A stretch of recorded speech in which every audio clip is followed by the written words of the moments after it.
Hello, this is AnlineOffline and welcome back to another Casual's Quick Guide Call of Duty Mobile. For today's video, we'll be covering the XPR-50. Unlocked at level 40, the XPR is a semi-automatic sniper rifle from the future of Black Ops 2. It reappeared in Black Ops 3, but only behind supply drops. As for the real identity of the XPR, it's referred to as the AS-50 in the game files of Black Ops 2, despite looking nothing like the one from Modern Warfare 3 the year prior. Perhaps at one point in its development, it was supposed to be the AS-50, but was changed later. But as it stands 10 years later, it doesn't resemble the Arctic 50 that we have. Instead, it more closely resembles the Barrett Model 98 Bravo, with the only caveat that the real version is 8-bolt action. Barrett is well known for their Sem-Auto 50 cals, but they do have a lineup of bolt actions.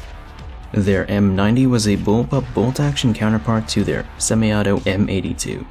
It was later upgraded to the M95 and entered into a military competition that it technically won, but the Sem-Auto 82 was ultimately chosen over it and became the American M107. Taking inspiration from Eugene Stoner's Armalite designs, the 98 Bravo was Barrett's first attempt at a rifle chambered for .338 Lapua Magnum. This model would later be refined into the Multi-Role Adaptive Design, or MRAD. Although it initially lost to Remington's MSR during the Precision Sniper Rifle program, they were forced to recompete. This time around, the MRAD won and was adopted as the Mark 22 Advanced Sniper Rifle, or ASR, with the intent to replace previous Remington Model 700 derivatives and the Barrett 50 cal. It has also been adopted by the Norwegians, Kiwis, and Israelis. So maybe by the year 2025, Barrett will develop a Sem-Auto MRAD chambered for 50 BMG. Despite being an alleged 50 caliber rifle, the XPR is nimble for a sniper. Its sprint and walking speeds are tied for third place in the sniper class, tied for second in terms of strafing. It has the fastest ADS time matching that of the SKS, and unlike most snipers, its sprint out time is comparable to that of an AR. The base magazine size is 8 rounds, and can be extended to 13 or 18. One thing to note is that reload cancelling with an empty mag is surprisingly faster than doing so with spare rounds. As expected of a sniper, base damage per shot is high, and is a guaranteed 2-shot kill anywhere in the body from anywhere on the map. But if you want a 1-shot kill, you have to aim for the head. There is a slight damage drop-off, but that doesn't affect the number of shots to kill in standard multiplayer. Its fire rate of 240 rounds per minute is tied with the M21 EBR and NA45 for the fastest in the sniper class. But what most people are using the XPR for is stopping power, which makes it more closely resemble its Treyarch counterpart. It gains the ability to one-shot to the arms and chest up until 31.3 meters. The drawbacks are slower ADS speed, reloading, and a 50% slower fire interval between shots. Like with most snipers, the base breath hold before idle sway is 5 seconds. If you pursue a max mobility build, it'll be cut in half, but that's still plenty of time to take aim. Idle sway is similar to that of the DLQ-33, but slightly tighter. Recoil is moderate, but it will recenter quickly even when spamming. Hip fire performance is technically the best among all snipers and marksmen, but I still wouldn't risk it.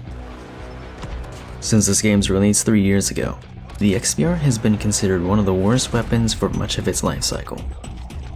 It wasn't until Gunsmith was the ability to one-shot to the chest with stopping power was introduced. Even then, it didn't include the arms. Thus, it was only possible when a player wasn't looking in your general direction. And to add insult to injury, unfortunately, it was caught in the crossfires when snipers were nerfed in early 2021. It received minor recoil and flinch buffs in later seasons. And in Season 9 of 2022, the XPR was finally able to one-shot the arms with stopping power.